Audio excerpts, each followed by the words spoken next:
على سيدنا محمد طه الأمين وعلى آله وصحبه أجمعين.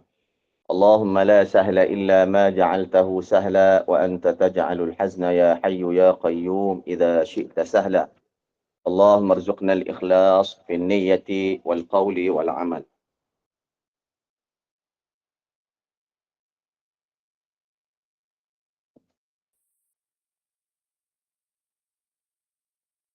Akhlisun niyah lillahi ta'ala. Pertamanya, marilah sama-sama kita menghadirkan keikhlasan kita kerana Allah Subhanahu wa Ta'ala. Mudah-mudahan Allah Subhanahu wa Ta'ala memberikan taufik dan hidayah kepada kita yang ikhlas kerana Allah Subhanahu wa Ta'ala, tidak lain dan tidak bukan kerana ia adalah tuntutan di dalam agama untuk kita mempelajari, mendalami perkara usul yang merupakan perkara asas dalam kehidupan kita sebagai hamba kepada Allah Subhanahu wa Ta'ala, iaitu yang berkaitan dengan akidah ataupun disebut dengan pegangan muslimin. Dan untuk makluman semua, diharapkan agar semua dalam keadaan sihat walafiat hendaknya. Dan insya-Allah kita dalam masa lebih kurang 1 jam ini harap boleh tumpukan, dan kepada yang ada kitab boleh buka kitab masing-masing, dan kepada yang tidak ada kitab ataupun tak sampai lagi kitab, boleh lihat di skrin yang satu lagi yang saya sharekan di sini. Dan insya-Allah mudah-mudahan bermanfaat untuk kita semua agar kita mendapat kebaikan yang sangat besar, kerana sesungguhnya ilmu ini adalah ilmu usul, ilmu asas daripada semua ilmu-ilmu yang lain. Daripada semua ilmu-ilmu yang lain, ilmu tafsir, ilmu hadis, ilmu fiqh, inilah asasnya, iaitu disebut sebagai pegangan kita sebagai orang Islam. Sedikit pengenalan tentang kitab ini. Aqidatul Muslimin ini adalah kitab cetakan yang diterjemahkan daripada kitab yang telah diberikan pengesahan yang besar daripada Universiti Al-Azhar di Mesir, diberikan pengesahan dan juga takriz oleh Jabatan Mufti Pahang dan juga Terengganu dan juga Kelantan dan juga Darul Fatwa Australia, dan ia adalah sesuai dengan pegangan kita sebagai orang Islam, agar insya-Allah mudah-mudahan kita diberikan kefahaman, walaupun keterangan yang kita terangkan di sini agak ringkas, teks dia, manuskrip dia ringkas saja di sini, tapi syarahan dia itu yang penting supaya kita dapat memahami dan kita berpegang dan kita beramal dengannya, insya-Allah. Akhlisun niyah lillahi ta'ala, ikhlaskan kerana Allah Subhanahu wa Ta'ala. Bismillahirrahmanirrahim, dengan nama Allah yang Maha Pemurah lagi Maha Pengasihani. Sebagaimana yang kita tahu, lafzul jalalah Allah, Allah adalah nama Tuhan kita Allah Subhanahu wa Ta'ala, lidzatil muqaddas, yang menunjukkan akan zatnya yang suci. Suci maksud dia terpelihara daripada persamaan dengan makhluk. Al-mustahiqu li nihayati ta'zim wa tadhallul, dan dia sahaja Allah yang berhak diletakkan kemuncak ketundukan dan kekhusyukan, yakni dia sahaja yang berhak sahaja disembah. Itu nama Allah, Tuhan yang kita sembah. Dia maha suci daripada persamaan dengan makhluk. Ar-Rahman, Ar-Rahman kathirur rahmati lil mu'minina wal kafirina fid dunya. Maha pemurahnya Allah itu diberikan kepada orang mukmin dan juga orang kafir di dunia. Maksudnya kebaikan, nikmat orang Islam pun dapat, orang kafir pun dapat.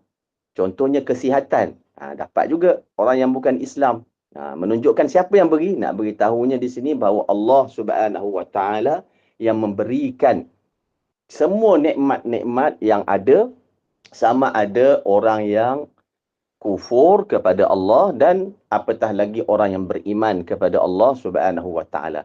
Tetapi rahmannya Allah Ta'ala ini juga hanyalah khusus kepada orang mukmin di akhirat. Hanyalah khusus saja kepada orang mukmin di akhirat. Kerana apa dia? Orang mukmin saja yang terselamat di akhirat, insya-Allah dimasukkan ke dalam syurga dengan rahmat Allah Subhanahu wa taala. Adapun Ar-Rahim iaitu Allah Taala yang Maha Pemurah, Maha Pengasihani khusus kepada orang mukmin sahaja di akhirat. Kalimah basmalah disebut basmalah, Bismillahirrahmanirrahim. Ini Nabi SAW menyatakan setiap amalan itu yang tidak dimulakan, amalan kebaikan yang tidak dimulakan, kullu amrin zibalin, setiap amalan kebaikan. Kebaikan, apa jua jenis kebaikan? Makan, minum, benda baik, benda yang harus, apatah lagi menuntut ilmu, apatah lagi ketika nak membawa kereta, nak keluar daripada rumah, yang tidak dimulakan dengan basmalah, fahuwa abtar, Nabi kata. Apa maksud abtar? Iaitu qalilul barakah. Makna kurang keberkatan ataupun tak dapat berkat.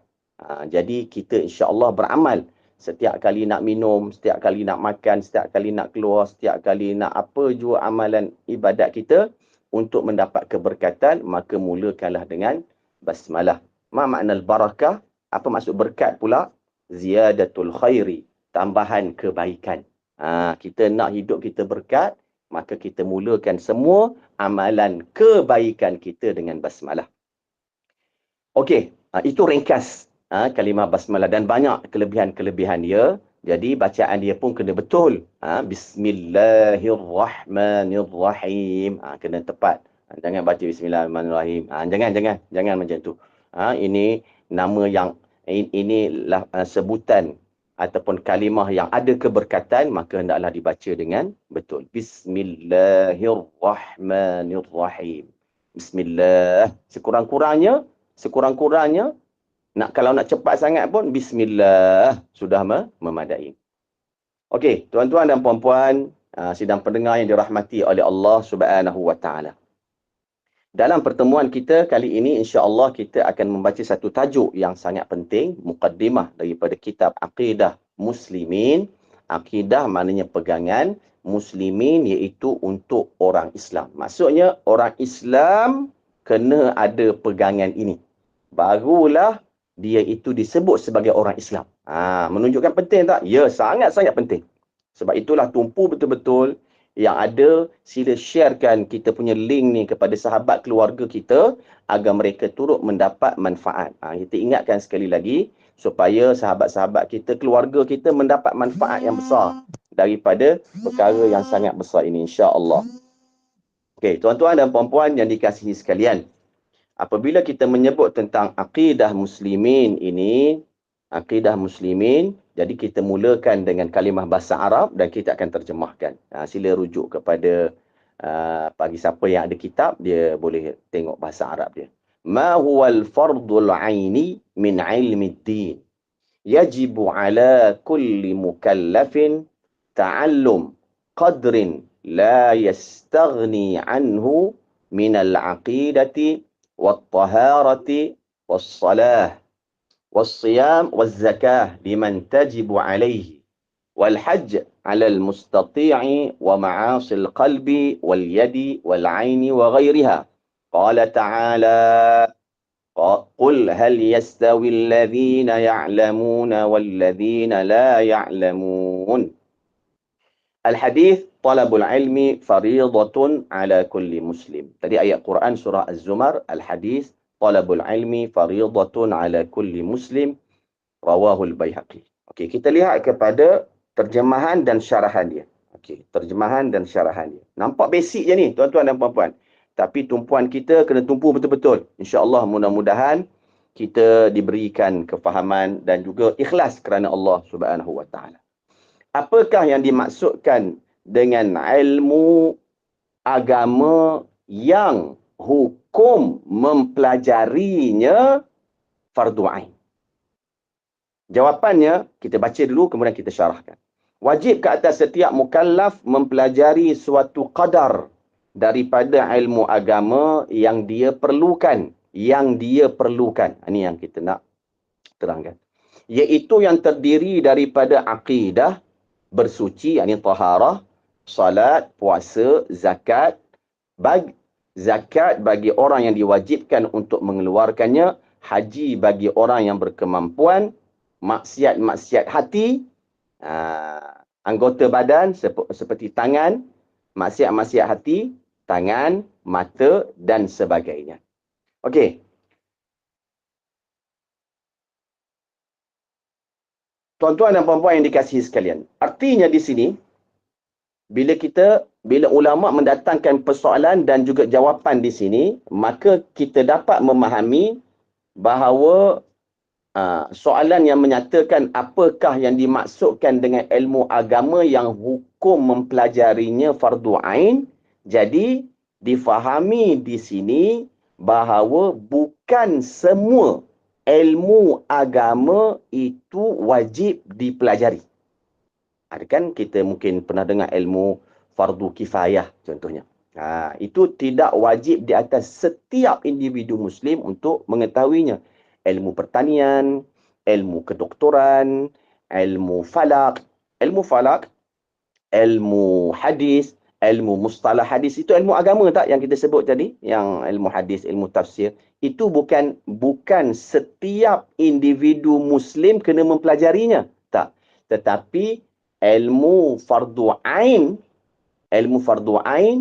adalah ilmu yang wajib di atas setiap individu Muslim yang mukallaf untuk mengetahuinya. Adapun yang tadi, kalau setiap individu Muslim tidak mempelajarinya, dia tidak berdosa. Dia tidak berdosa. Jadi, artinya, yang difahami di sini bahawa ilmu agama yang wajib diketahui bermaksud tidak semua ilmu agama itu wajib kita pelajari sebagaimana yang kita terangkan. Yang wajib kita pelajari, apa dia? Wajib ke atas setiap mukallaf mempelajari suatu qadar. Ini jawapan dia. Maknanya, bukan semua. Ada qadar dia. Ketentuan. Ilmu yang terhad. Ilmu terhad maknanya bukan semua. Sebahagian daripada ilmu agama yang dia perlukan. Sebab itulah ilmu fardu ain disebut sebagai juga ilmu hal. Apa dia? Ilmu hal. Apa maksud ilmu hal? Ilmu yang tidak dapat tidak, memang kita memerlukannya. Contohlah tuan-tuan dan puan-puan yang dikasihi sekalian. Contohnya yang kita belajar ilmu fardu ain ini nanti, ilmu aqidah, ilmu salat contohnya. Ilmu aqidah, memang kita memerlukan tak?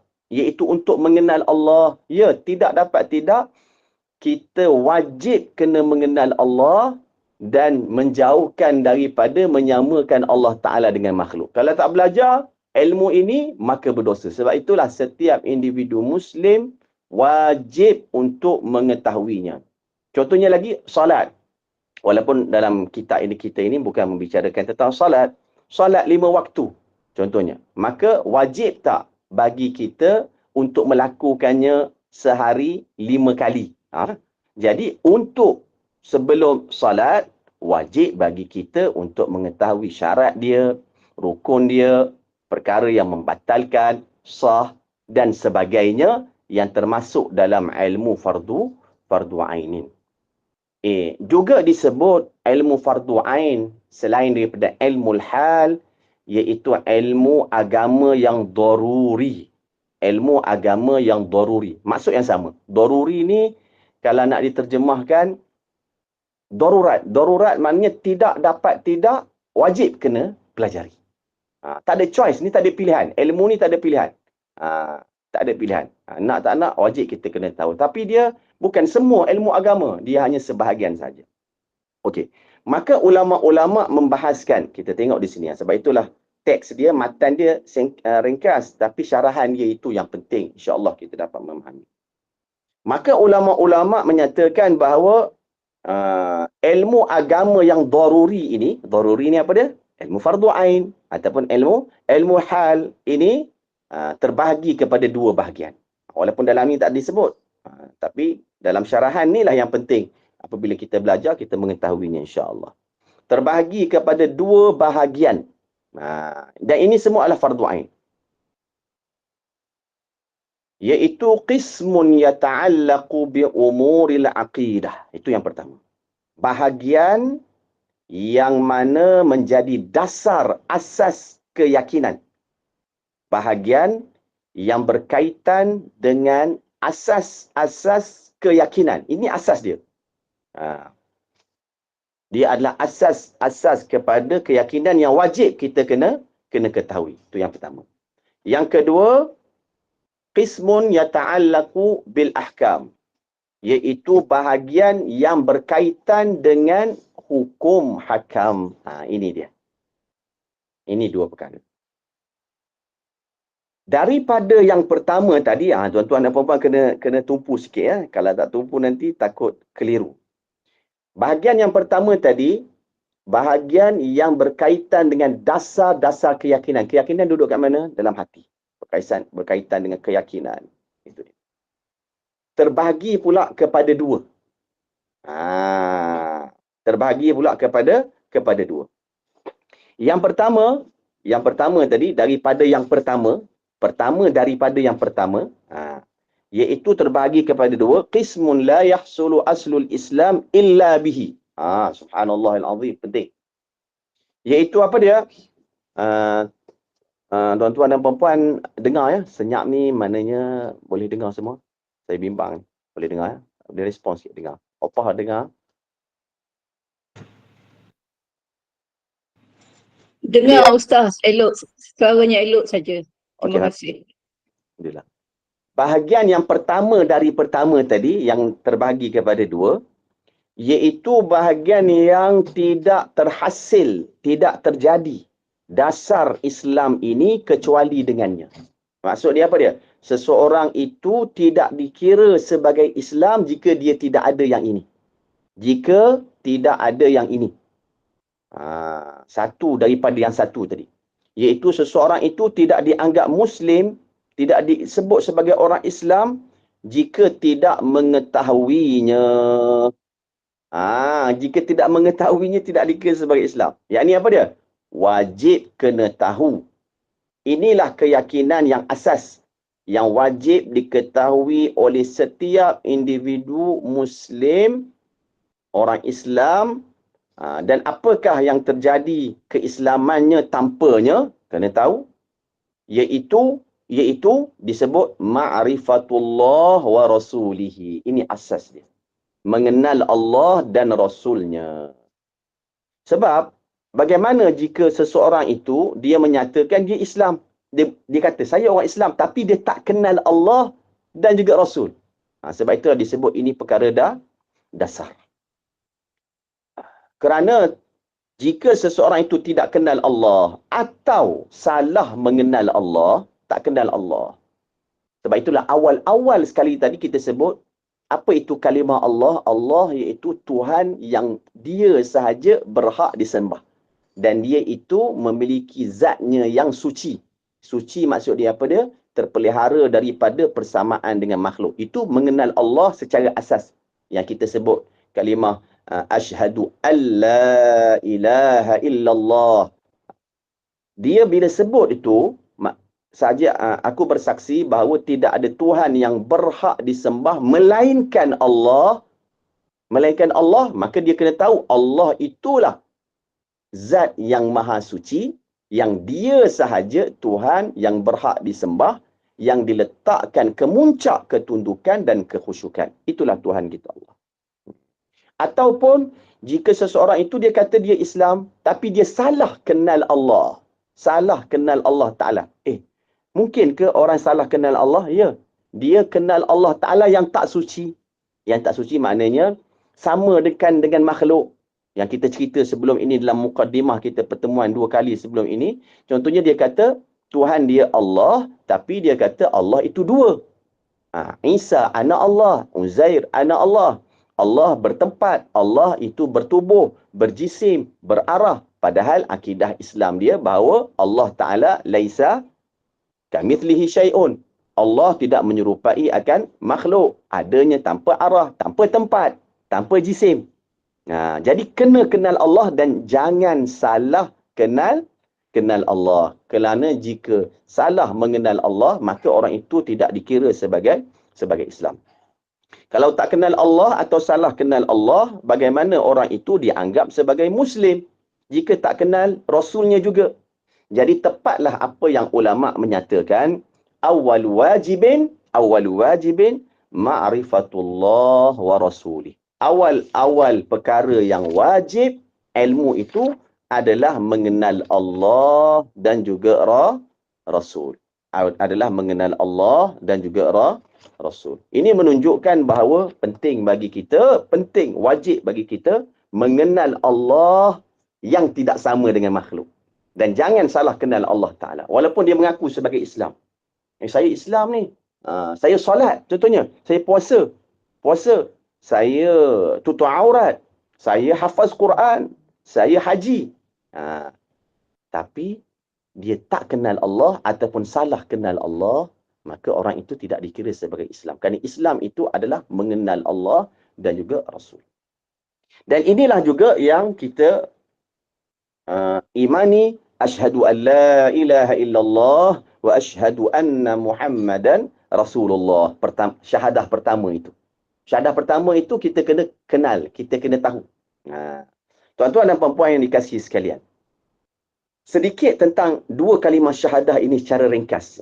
Perbahasan dia agak panjang, tapi kita tak nak bahaskan saja panjang. Nanti dalam tajuk yang lain dia akan dibahaskan. Cumanya untuk asasnya, bila seseorang itu mengenal Allah, kalimah syahadah iaitu kalimah asyhadu. Asyhadu, kita terjemah apa dia? Aku bersaksi.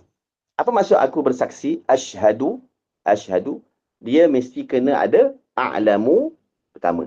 Samalah. Dia kena tahu. Maknanya dia kena kenal. Barulah sah akan syahadah dia.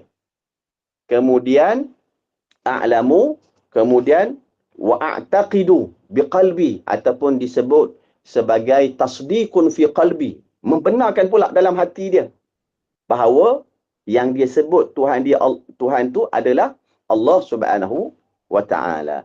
Jika dia itu orang dua tadi orang yang bukan Islam, maka yang pertama mengucap dua kalimah syahadah, yang dia tahu Tuhan dia Allah dan dia membenarkan dalam hati. Kemudian wa'tarifu bilisani, dan dia kena menutur di mulut. Yang pertama dia tahu.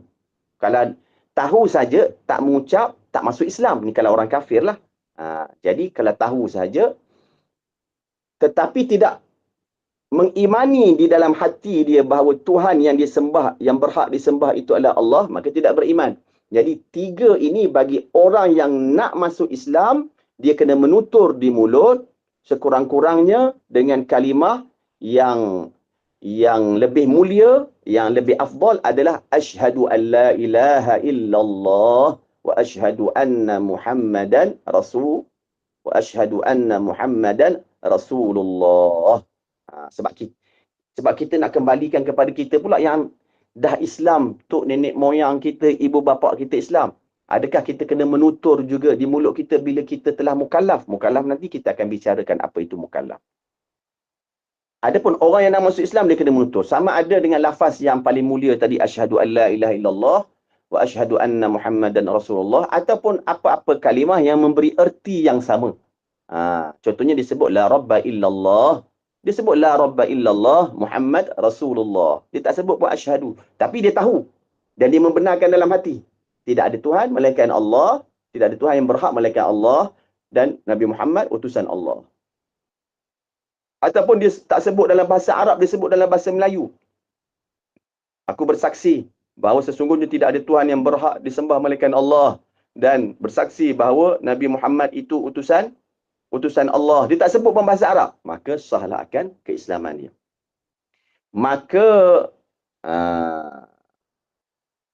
Maka itu bagi orang yang nak masuk Islam. Adapun kalau orang kafir nak masuk Islam. Adapun orang yang sudah sedia Islam dia daripada kecil, mak ayah dia Islam, maka dia kena ada dua tadi. Dia kena ada dua. Apa dia? Iaitu dia tahu. Ni sedang kita tahu ni, ulang kaji. Tahu Tuhan dia yang maha suci itu adalah Tuhan yang hanya berhak disembah. Kemudian pula dia membenarkan dalam hati dia. Dan dia menetapkan tidak keluar daripada Islam. Jadi, ringkasnya tuan-tuan dan puan-puan yang dikasihi sekalian, ulang sikit, orang yang nak masuk Islam, orang kafir, maka dia mengucap 2 kalimah syahadah. Mengucap 2 kalimah syahadah. Dan juga dia mengucap 2 kalimah syahadah dan dia membenarkan di dalam hati dia, mengucap dan dia membenarkan dalam hati dia. Dia tahu dan dia mengucap, dia tahu dan dia membenarkan dalam hati dan dia mengucap lafaz tersebut dan dia juga sikit lagi tambahan kepada orang yang nak masuk Islam, iaitu dia kena menjaga Islam dia sampai mati. Maknanya dia tidak boleh ada niat untuk keluar daripada Islam selepas daripada itu, serta menjalankan syariat Islam. Adapun orang yang Islam macam kita ni, maka kita menjaga Islam kita sampai mati. Menjaga Islam kita sampai mati juga, dan juga melakukan kewajipan dan meninggalkan perkara yang diharamkan oleh Allah Subhanahu wa taala. Tuan-tuan dan puan-puan yang dikasihi sekalian, akhlis sunniyah lillahi taala. Jadi syahadah pertama ialah mengenal Allah, beriman bahawa Allah Taala itu dia sahaja yang wajib disembah, tidak ada Tuhan yang berhak disembah. Dia sahaja yang wajib disembah, tidak ada Tuhan yang selain daripada dia, dan keyakinan kita ini adalah asas, ialah Allah yang Maha Kuasa dan la khaliqa illallah, tidak ada pencipta melainkan Allah Subhanahu wa taala. Wajib meyakini bahawa Allah Taala tidak menyerupai makhluk. Allah menciptakan makhluk yang mana makhluk itu memiliki ukuran, memiliki batasan, memiliki tempat, memiliki masa. Allah yang menciptakan makhluk yang memiliki ukuran. Contohnya manusia ada ukuran. Jadi Allah bukan manusia dan bukan berukuran. Itu maksud dia. Allah menciptakan manusia dan juga bumi yang ada batasan, ada had. Allah bukan macam bumi dan ada batasan. Ataupun Allah menciptakan manusia dan jin yang bertempat. Di mana? Di bumi. Allah tidak seperti manusia dan juga jin dan juga tidak bertempat sebagaimana manusia dan juga jin. Maka kita kiaslah apa yang ada pada jisim, benda, dan sifat kepada jisim, Allah Ta'ala tidak menyerupainya. Jisim benda, sifat jisim disebut a'rad, Allah Ta'ala bukan a'rad. A'rad tu sifatlah kepada jisim. Maha suci Allah daripada persamaan dengan makhluk. Allah Subhanahu wa taala tidak menyerupai dengan apa yang diciptakannya. Allah menciptakan makhluknya yang berada di satu arah. Di satu arah. Contohnya, malaikat bertempat. Tempat tinggal dia yang disebut maskanul malaikah fis sama', di langit. Maka Allah Ta'ala bukan di langit. Allah Ta'ala bukan berada di satu-satu tempat ataupun di banyak-banyak tempat. Allah ada bukan di banyak-banyak tempat. Maka Allah tidak sama dengan ciptaannya. Sama ada benda ataupun sifat kepada benda. Maka Allah Ta'ala tidak menyerupai akan makhluk tersebut. Keyakinan itu telah diijma'kan oleh seluruh ulama'-ulama'. Diijma' maknanya apa dia? Disepakati oleh seluruh ulama'-ulama' bahawa Allah Ta'ala tidak menyerupai makhluk, tidak menyerupai jisim, tidak menyerupai tempat, tidak berhajat kepada tempat, masa, zaman dan sebagainya. Dan benarlah apa yang disebut oleh Imam Abu Ja'far At-Tahawi, Ta'ala ay anillah, anil hudud wal ghayat wal arkan wal a'dha' wal adawat la tahwihi al-jihatu sittu kasairil mubtada'at. Maha suci Allah daripada had. Had ni batasan. Ghayat, kesudahan. Maknanya Allah Ta'ala itu tidak menerima binasa. Wal arkan, dan rukun-rukun. Wal a'dha', dan juga anggota-anggota. Sebab itulah tak boleh kata Allah memiliki anggota. Wal adawat, dan juga anggota-anggota kecil. Seumpama gigi dan sebagainya. Ini ulama' sampai tahap macam itu, dia nak mengajar kita supaya jangan samakan sedikit pun Allah Ta'ala dengan makhluk. Hatta yang anggota yang besar dan anggota yang kecil, Allah laisa kamitslihi syai'un. Jaga betul-betul kita semua lillahi ta'ala akidah kita. La tahwihil jihatu sittu kasairil mubtada'an. Dan Allah Ta'ala tidak diliputi oleh arah yang 6. Tidak berhajat kepada arah yang 6. Apa itu arah yang 6? Atas, bawah, kiri, kanan, depan, belakang. Allah bukan di depan, bukan di kiri, bukan di kanan, bukan di atas, bukan di bawah. Maha suci Allah daripada persamaan dengan makhluk. Maka tidak boleh mengatakan bahawa Allah Ta'ala itu berhajat kepada arah. Okey, itu asas dalam perkara yang disebut mengenal Allah tanpa menyamakan Allah sedikit pun dengan makhluk. Laisa kamitslihi syai'un. Okay. Awal-awal kewajipan adalah beriman kepada Allah dan juga Rasul. Rasul iaitu siapa dia?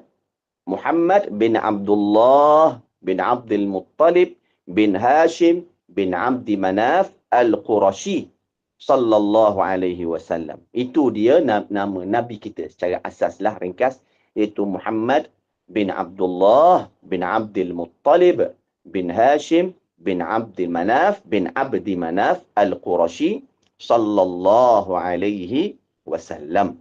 Beriman macam mana? Sama tadi. Dua kalimah syahadah tadi. Wa ashhadu anna Muhammadan Rasulullah. Jadi dia kena mengenal. Sebab itulah kalau orang yang gila, maka dia tidak dikira sebagai mukallaf. Maka tidak dikira sebagai mukallaf. Walaupun dia sebut Muhammad. Sebab dia tak kenal Muhammad.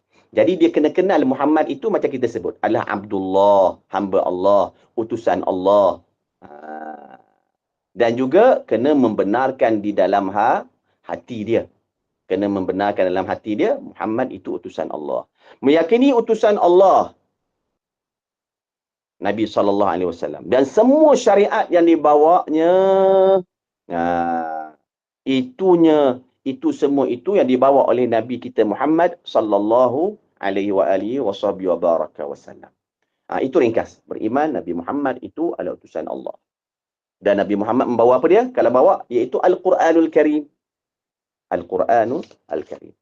Kemudian, tadi kita kata, yang pertama tadi adalah bahagian yang berkaitan dengan dasar asas-asas keyakinan ada dua. Yang pertama, mengenal Allah dan juga Rasul. Ada dua.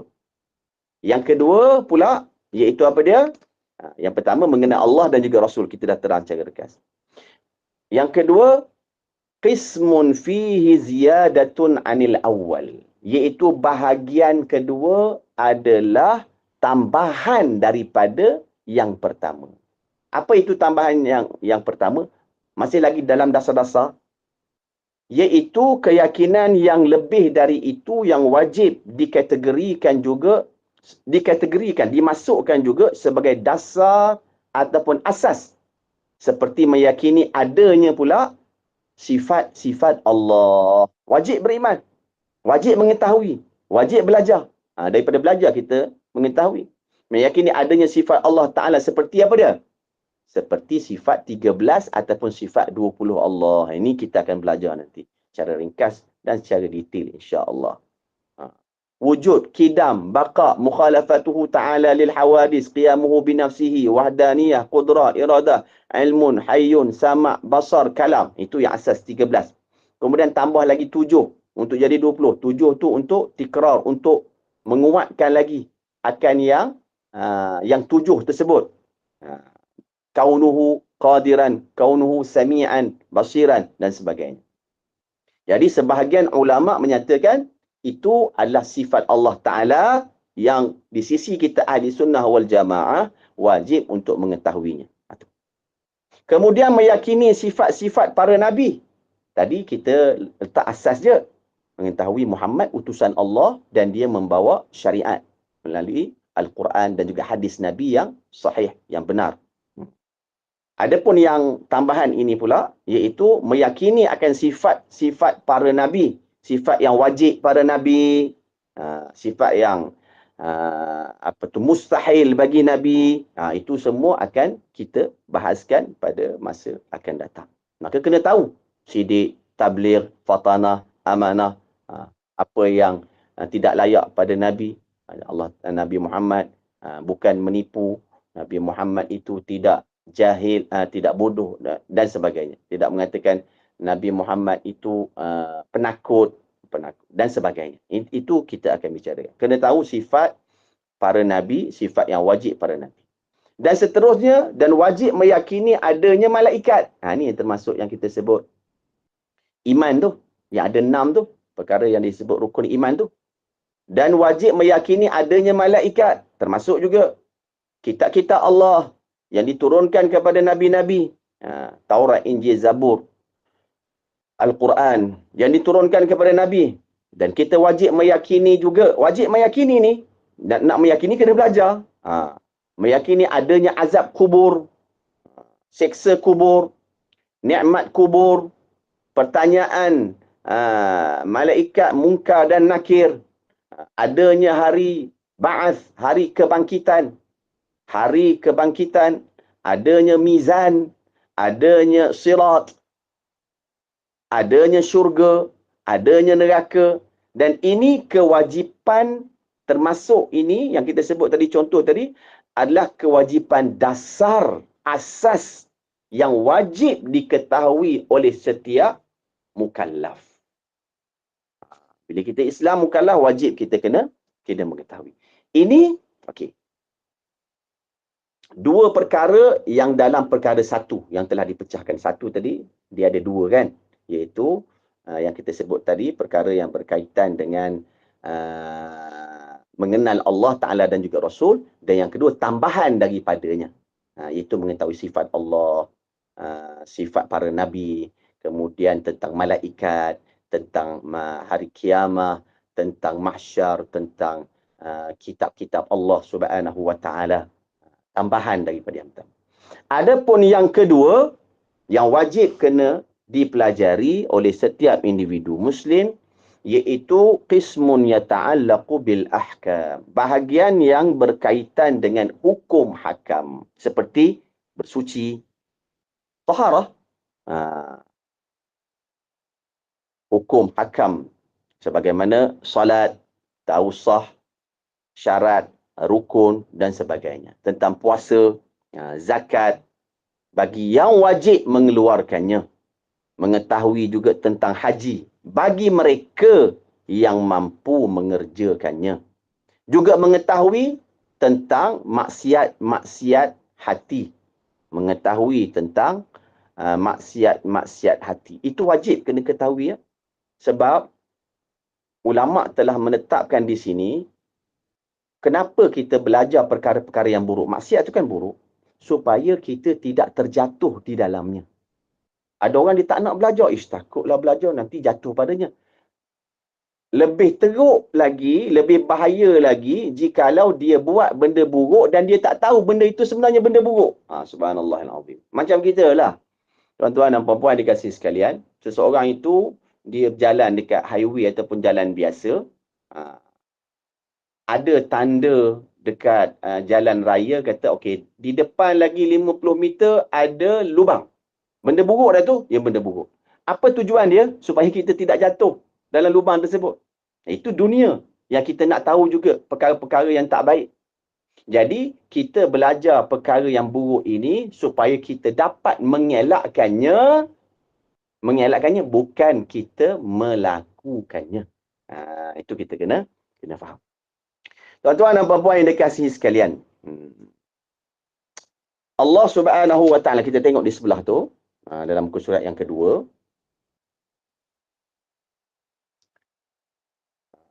Qul hal yastawi alladhina ya'lamuna walladhina la ya'lamun. Allah Ta'ala berfirman, katakanlah wahai Muhammad, tidaklah sama orang yang mengetahui dan orang yang tidak mengetahui. Apa maksud dia di sini?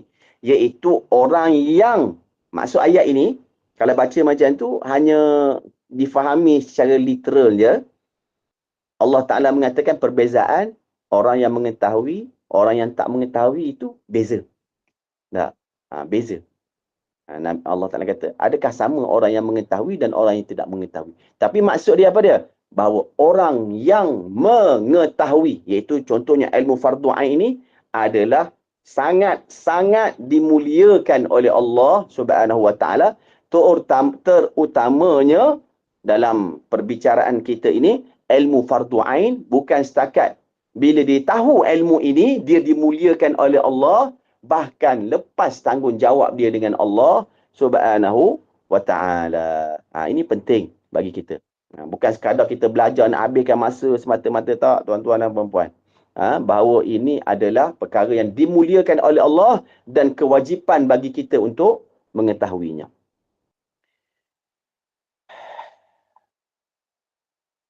Dan Nabi sallallahu alaihi wa baraka wasallam bersabda, "Talabul ilmi fariidatun ala kulli muslim." Talabul ilmi fariidatun ala kulli muslim. Menuntut ilmu itu satu kefarduan.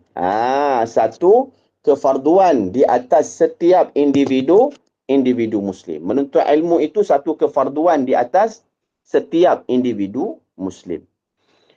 Yang baligh, yang berakal dan sampai kepadanya seruan Islam. Okey, ini yang kita nak terangkan sedikit di sini, tuan-tuan dan puan-puan yang dikasihi sekalian.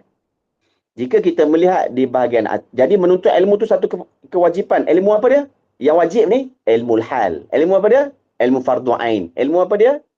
Ilmu usuluddin. Ilmu apa dia? Ilmu daruri. Itu yang diwajibkan di atas setiap individu muslim. Tidak dapat tidak. Wajib kena mengetahuinya. Sebagaimana yang telah kita syarahkan secara ringkas tentang bagaimana mengenal Allah, mengenal Rasul, hari kiamat, syurga, mengetahui syurga juga, neraka, titian, sirat. Ada orang tak tahu mizan, mahsyar. Anak-anak kadang-kadang tak tahu benda ini. Tak boleh, tak tahu. Wajib kena mempelajarinya. Tuan-tuan dan puan-puan yang dikasihi sekalian, bila kita sebut dalam permulaan tadi sedikit, setiap mukallaf diwajibkan untuk mempelajari suatu kadar ilmu yang dia perlu, yang terdiri daripada ilmu akidah. Yang dia perlu tadi, satu kadar saja. Satu kadar iaitu ilmu fardu ain. Bila sebut mukallaf, kita kena faham, bukan mu'allaf ya, takut tertukar. Jangan tertukar. Mukallaf ini, jika orang itu mati sebelum daripada mukallaf, maka orang itu masuk syurga. Walaupun dia itu, anak itu, iaitu anak orang kafir. Gam betul-betul. Sebab itulah kita kena tahu syarahan daripada makna mukallaf. Dan kita cek diri kita, terutamanya, dan juga ahli keluarga kita. Mukallaf ini ada 3 serangkai yang tidak boleh dipisahkan, barulah terjadinya mukallaf. Selalu kita dengar mukallaf kan? Tak apalah, kita ulang kaji pada pagi ini. Mukallaf itu akan terhasil, maka akan terjadi mukallaf. Yang pertama, dia adalah baligh. Yang kedua, baligh lagi. Sebab itulah 3 ni tak boleh terpisah. Dia mesti 3 ni. Baligh lagi berakal. Baligh lagi berakal dan juga sampai kepadanya seruan Islam. 3 ni mesti ada, baru disebut mukallaf. Okey, ringkasnya. Yang pertama, baligh. Baligh ini bagi lelaki ada salah satu daripada 2 tanda, baru disebut baligh. Yang pertamanya, sama ada datang padanya mimpi keluar air mani. Kita belajar ni kena terang keluar air mani. Sifat-sifat mani tu nanti kita akan cerita dalam bab fiqh. Atau cukup umur 15 tahun mengikut perhitungan bulan Islam, baru disebut anak lelaki itu sudah baligh. Bagi perempuan pula sama, cuma tambahan dia 1 lagi.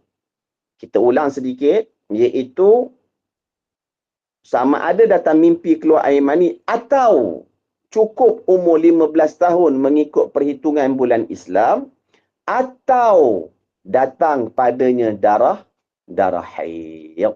Ha. Ini semua kitab-kitab fiqh semua menyatakan sedemikian. Ini yang perlu kita berhati-hati. Sebab kadang-kadang tu sebagian orang dia tengok anak perempuan dia lah terutama, oh ini dah sekolah menengah. Contohnya 12 tahun, 13 tahun ataupun lelaki ataupun perempuan. Oh ni dah balik dah. Tak, tidak dinilai sebagai balik kalau tak capai lagi benda yang kita telah nyatakan. Kalau dia contohnya anak lelaki tu umur 13 tahun mengikut perhitungan bulan Islam. 13 tahun tak cukup lagi 15 tahun. Dia mimpi pun tak datang padanya. Maka dia bukan balik. Ataupun perempuan, dia masuk sekolah menengah dah. Besar dah nampak. Umur 12 tahun. Umur 12 tahun. Tapi dia tak datang darah haid lagi. Sama ada. Datang darah haid atau cukup umur 15 tahun atau datang mimpi bagi perempuan tersebut. Bukan itu nilaian dia. Nilaian dia adalah sebagaimana yang telah ditetapkan oleh syarak.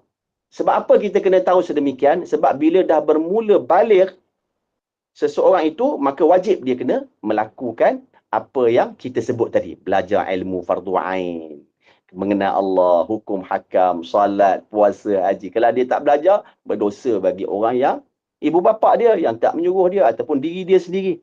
Maka perkara ini sangat-sangat penting. Yang pertama adalah baligh. Baligh tadi faham tadi ya? Baligh bagi lelaki 2, baligh bagi perempuan adalah 3. Baligh bagi lelaki sama ada datang cukup umur 15 tahun mengikut perhitungan bulan Islam, ataupun apa tadi? Datang padanya mimpi. Bagi perempuan sama ada cukup umur 15 tahun, sebab kadang-kadang perempuan umur 10 tahun contohnya. 10 tahun ataupun 11 tahun.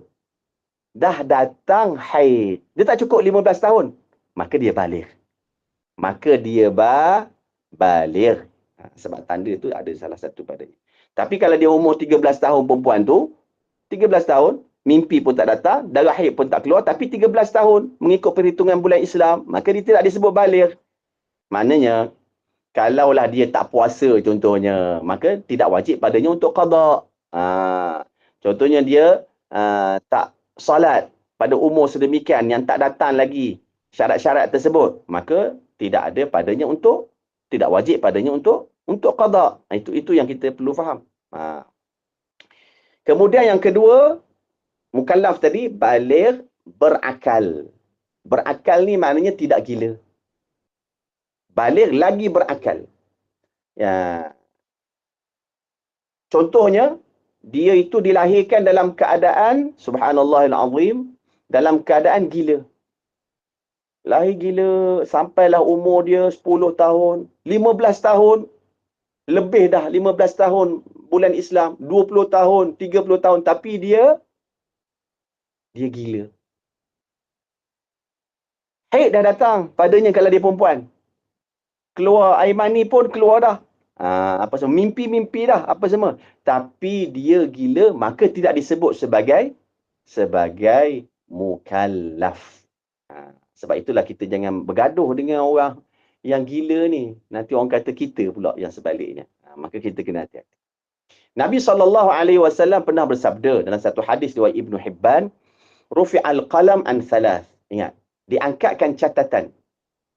Yang ini tidak dicatat kepadanya. Dengan tentang 3 jenis manusia. Iaitu apa dia? Anin naimi hatta yastayqidha. Apa yang berlaku dalam tidur sehinggalah dia terjaga. Maknanya apa yang berlaku dalam tidur, kalau dia ucap kalam kufur sekalipun dalam tidur, ataupun dalam tidur ada orang dia mengigau. Ada orang dia mengigau, dia keluar daripada rumah dia dalam keadaan mendedahkan aurat. Tapi betul-betul dia mengigau lah. Apa semua. Orang tengok aurat dia. Dia tak berdosa. Ataupun dia tidur ramai-ramai dekat masjid apa semua kan. Terdedah aurat dia. Tiba-tiba esok paginya ada orang kata kat dia, awak ni berdosa. Malam tadi nampak peha awak aurat apa semua. Tak. Apa yang berlaku dalam tidur sehinggalah terjaga dalam tempoh tu, tak ada catatan padanya. Terpukul orang ke apa semua. Tak.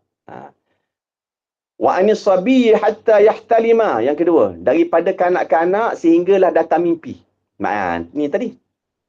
Apa yang berlaku kanak-kanak tadi sebelum datang mimpi, sebelum cukup umur 15 tahun mengikut perhitungan bulan Islam, sebelum datang darah haid, apa yang berlaku? Wa anis sabi hatta yahtalima. Daripada bayi sehinggalah datang mimpi, apa yang berlaku di situ tidak dicatat. Padanya kejahatan, kemaksiatan. Walaupun mungkin dia mendedahkan aurat dia, mendedahkan anggota aurat anggota yang sepatutnya ditutup, tapi dia sobi, kanak-kanak yang belum datang padanya mimpi. Ataupun dia bercakap benda kufur sekalipun, maka tidak dikira padanya. Wa anil majnun hatta yaqila. Dan apa-apa yang berlaku daripada gila sehinggalah berakal. Apa yang berlaku dalam gila dia tu, dia mati dalam keadaan gila sekalipun, maka tidak dikira padanya.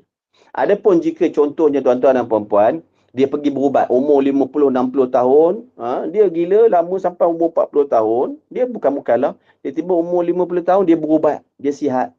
Maka, dia dah lebih dah umur dia, 50 tahun. Dah datang darah haid padanya, contohnya, dah datang dah mimpi padanya, maka dia dah sihat, maka wajib padanya untuk mempelajari akan ilmu fardu ain. Okey, tuan-tuan dan puan-puan yang dikasihi sekalian, itu makna mukallaf. Setiap mukallaf itu diwajibkan mempelajari suatu kadar ilmu agama yang dia perlu, iaitu tidak dapat tidak, memang dia memerlukan akan ilmu. Okey.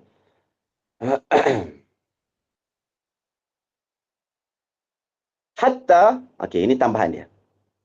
Hatta sehingga kan perkara yang fardu ain, jika amalan sunat, okey, yang seseorang itu ingin lakukan, seumpama solat sunat tahajud, bukan fardu pun, ataupun puasa sunat, maka wajib dia nak buat benda sunat. Buat sunat ni kan ramai orang buat benda sunat, alhamdulillah, bagus buat benda sunat. Wajib padanya untuk mengetahui akan syarat dan rukun dan perkara yang membatalkan akan amalan sunat tersebut. Nak buat benda sunat, kena ada ilmu. Sebab itu, kalau dilakukan dalam keadaan tak ada ilmu, maka orang itu kemungkinan besar akan salah dan dia berdosa kepada Allah Subhanahu wa ta'ala. Hatta orang yang tak tahu, contohnya dalam bab hukum hakam yang kita kata tadi, yang memang wajib kita kena mempelajarinya. Dia tidak tahu bagaimana untuk berhadas, angkat hadas besar dia, mandi janabah. Bagaimana solat dia nak diterima oleh Allah Subhanahu wa ta'ala. Begitu juga orang yang diwajibkan mengeluarkan zakat. Kalau dia tak tahu tentang haul dan juga nisab, maka berdosa padanya. Yang disebutkan di sini, kalau kita baca di situ, tengok. Zakat bagi orang yang diwajibkan untuk mengeluarkannya. Maksud dia apa dia? Orang yang ada harta yang memang diwajibkan dikeluarkan zakat, maka orang itu wajib kena pelajari. Contohnya, orang itu dia tak ada binatang ternakan dan dia tak belajar pun zakat ternakan, dia tak berdosa. Faham tak? Tapi kalau orang itu dia ada binatang ternakan yang wajib baginya untuk mengeluarkan zakat, sebab itu di antara salah satu zakat yang wajib dikeluarkan, wajib pada dia untuk belajar, tanya, mempelajari akan perkara tersebut. Itu yang dikatakan zakat bagi orang yang diwajibkan. Sebab ada orang fakir, miskin, contohnya, dia tidak ada harta yang untuk dikeluarkan zakat dan dia tak belajar, maka dia tidak berdosa. Tapi bagi ada orang yang memiliki harta yang wajib dia kena keluarkan zakat, maka wajib padanya untuk mempelajarinya. Termasuk juga haji. Haji bagi orang yang berkemampuan. Maksud dia apa dia? Dia dah ada istita'ah. Walaupun dia tak pergi lagi sekalipun, tapi dia dah ada kemampuan. Maka wajib padanya untuk mengetahui akan syarat rukun haji. Ataupun kemungkinan nama dia dah naik, maka dah naik yang kita sebut sekarang ni, kalau kita di zaman sekarang ni ada naik dekat tabung haji. Maka wajib padanya untuk belajar dulu. Mengetahui maksiat-maksiat hati, tangan, mata dan sebagainya. Tuan-tuan dan puan-puan yang dikasihi sekalian, inilah dia pertemuan pertama kita dalam soal jawab yang pertama yang insya-Allah akan mendatangkan dalam hati kita rasa bimbang. Kena letak, bimbang. Lepas dah ke sifat 13 ni? Sifat 20 Allah Ta'ala ni? Adakah sekadar hafal? Sebab menghafal sifat 20, sifat 13 tu, wujud kidam baka, bukan wajib. Tak wajib. Tapi mengetahui itu adalah wajib. Macam mana Ustaz? Hafal tak wajib. Tapi mengetahui itu adalah wajib. Sebab ada orang dia daripada kecil sampai sekarang tak hafal-hafal. Wujud kidam, apa tu? Baka. Dah, yang wajib padanya mengetahui. Untuk mengetahui dengan dia belajar. Contohlah tuan-tuan dan puan-puan. Saya tanya bagi orang yang dah belajar. Dah belajar tapi dia tak hafal. Allah Ta'ala maha mendengar. Maha melihat. Oh, dia tahu. Sebab dia dah belajar. Tapi dia tak hafal pun. Memang itu keyakinan dia bahawa Allah Subhanahu Wa Ta'ala maha mengetahui, maha melihat, maha mendengar dan sebagainya. Okey, yang akhirnya masa yang singkat ini kita nak mendatangkan satu kisah sedikit lah. Kisah sedikit. Ini berkaitan dengan syaitan. Syaitan ni, suatu ketika, syaitan ni ketua dia nama dia Iblis. Sesama syaitan ni nak beritahu bahawa kita yang belajar ilmu fardu ain, terutama ilmu akidah ni, perkara yang sangat penting dan sangat digeruni oleh syaitan. Kita akan diuji oleh Allah Ta'ala. Diuji dengan apa dia? Mungkin diuji dengan minta maaf lah, malas ke, tak nak dah ke belajar apa semua. Syaitan, ini dia sangat-sangat suka kalau kita ini manusia tak nak belajar ilmu, terutama yang kita belajar sekarang ini adalah ilmu akidah. Syaitan suatu ketika diriwayatkan mereka ini berbincang sesama mereka. Berbincang, bercerita macam mana dengan mengatakan bahawa masing-masing di antara syaitan tu mengatakan siapakah di antara manusia kita ni yang paling susah sekali nak digoda. Maka syaitan ni kata, ahli ilmu lah. Tapi ahli ilmu yang fasik. Ahli ilmu yang fasik. Atau ahli ibadah tapi tak berilmu. Mana satu? Masing-masing kata, yang susahnya adalah ahli ilmu yang fasik. Apa maksud ahli ilmu yang fasik? Dia berilmu. Dia tahu hukum ini, dia tahu perkara ini membatalkan iman. Dia tahu salat 5 waktu itu fardu. Tapi dia fasik. Apa maksud fasik? Yakni kalau dalam amal ibadat contohnya, dia itu sekejap solat, sekejap tak solat. Tapi dia tahu berdosa besar. Sebab dia belajar. Dia tahu syarat dan juga rukun. Tapi disebut fasik. Kemudian satu syaitan ni lagi kata, ahli ibadat. Dia ibadat je, dia solat je, dia puasa je, dia buat amalan-amalan yang wajib dan amalan sunat, tapi tak berilmu. Dia kata, masing-masing mengatakan sama ada yang ini kesusah digoda ataupun yang satu lagi. Maka Iblis yang melihat syaitan ni, dia berbincang sama mereka yang mengatakan adakah ahli ilmu yang fasik yang susah nak digoda ataupun ahli ibadat tapi tak berilmu. Dia ibadat tapi dia sebut Tuhan dia Allah tapi dia tak ada ilmu sehingga menyamakan Allah Ta'ala dengan makhluk. Contohnya, ataupun dia solat tapi dia tak tahu syarat rukun, Fatihah pun tak betul-betul contohnya. Dia tak belajar, dia ingat dia baca sampai waladdallin itu saja tanpa dia pelajari huruf apa semua, maka dia menganggap dia betul sebab dia banyak buat. Maka Iblis mengatakan kepada syaitan tersebut, kita nak habis dah masa, sikit lagi ya. Al-alimul fasiqu, dia kata, asyaddu alaikum bi'annahu ya'riful aqidah. Bi'annahu ya'riful aqidah. Maka Iblis mengatakan orang alim, dia ada ilmu. Tapi dia ini fasik, membuat maksiat. Meninggalkan salat 5 waktu, puasa pun kadang-kadang puasa, kadang-kadang tak puasa bulan Ramadan. Orang alim yang fasik ini lebih susah bagi kamu untuk menyesatkannya. Kerana apa dia? Kerana orang itu mengetahui akidah, pegangan. tentang mengenal Allah Subhanahu wa taala. Orang berilmu tapi tak amal apa yang mereka belajar, iaitu contohnya kurang solat, syaitan lebih susah untuk menyesatkannya daripada orang yang jahil. Orang yang jahil tapi dia banyak melakukan amalan ibadah.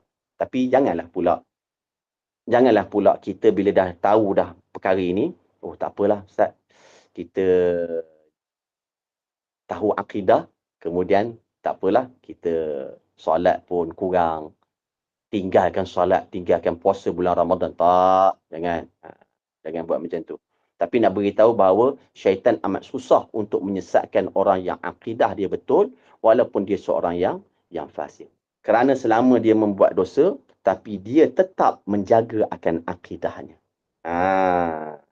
Jadi tuan-tuan dan puan-puan yang dikasihi sekalian, mudah-mudahan Allah Subhanahu wa taala menjadikan kita daripada kalangan yang jauh daripada tipu daya syaitan dan juga iblis yang ingin merosakkan akidah kita.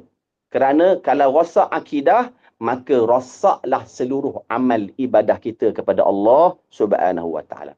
Tapi jikalau amalan kita banyak sekalipun,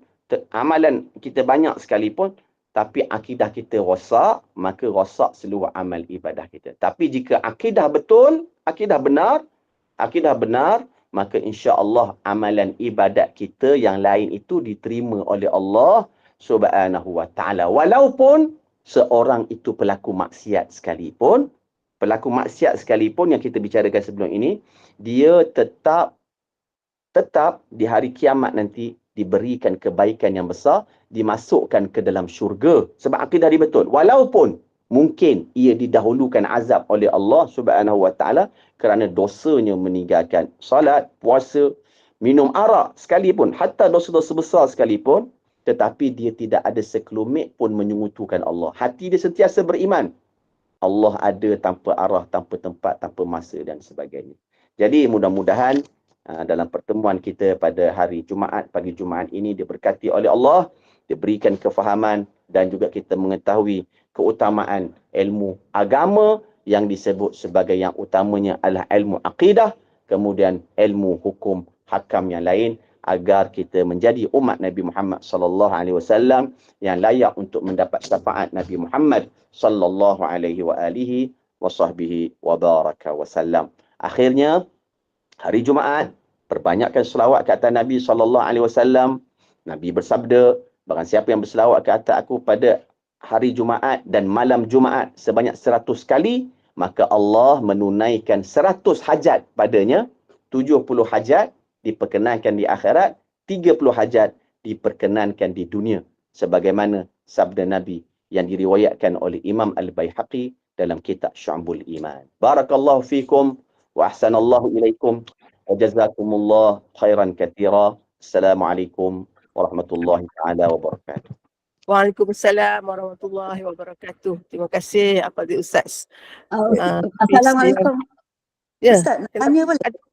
Ada soalan ke? Ada tak soalan? Boleh? Boleh. Ya, sila.